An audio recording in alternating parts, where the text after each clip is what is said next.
तर नमस्कार मित्रांनो, स्वागत आहे माझ्या नवीन ब्लॉगमध्ये. गाईज आज जात होतो आम्ही घुमाला शिवतीर्थ वॉटर पार्कमध्ये.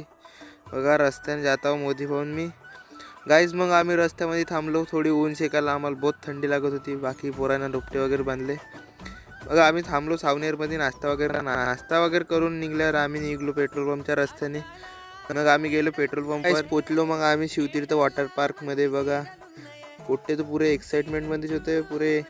मग गाईज तिथं तिकीट काउंटरवर गेलो तर आम्हाला अलावच नाही, एंट्रीच नव्हती. मग कशी एंट्री केली, मग गेलो आम्ही अंदर जाऊन तर पुरे पोट्टे माहोलमध्ये होते. बघा विवेक भाऊ कसा नाचतायचा. मग तिथून पैदल गेलो आम्ही कॉस्ट्यूम चेंज करायला. बघा गाईज हा माझा कॉस्ट्यूम होता विकास भाऊचा. हे मोदी भाऊ पुरे एन्जॉयमध्येच होते. मग तिथून गेलो आम्ही बसमध्ये. बघा डबल डेकर बस होती, हेवाली बस होती गाईज. मग इथून पोट्टे पुरे माहोलमध्येच होते. मग तिथून जात होतो आम्ही हळूहळू तलावाकडे. तलावावर जाऊन पोचलो आणि या भाऊची बोटच चालू नव्हती होत गाईज. तिथं बोट वगैरे चालू झाली ना, आम्ही निघलो घुमासाठी. बघा पोट्टे पुरे माहोलमध्ये दिसत होते गाईज. हा भाऊ चालवत होता बोट गाईज. या बोटमध्ये बहुत मजा आली. हा भाऊ बहुत सही बोट चालवत होता गाईज. मग तिथून गेलो आम्ही ड्रॅगनवाल्या बोटवर. बघा हे बोट एक नंबर होती गाईज. या बोटवरच बहुत मजा आली आम्हाला.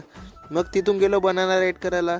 त्या बनाना राईडवर आम्ही पुरा एक राऊंड मारला पुरा तळ्याच्या. तिकडून पुरा तळ्याच्या राऊंड मारला गाईज. पुरा पाणी उडत होतं आमच्या अंगावर. भाऊ बहुत स्पीडनं बोट चालवत होता ते बनाना राईड. मग तिकडून स्पीडने आणला आम्हाला आणि फेकला सीधा गाईज पुरा तळ्यामध्ये. बाकीच्या गोष्टी सांगतो गाईज पार्ट 2 मध्ये.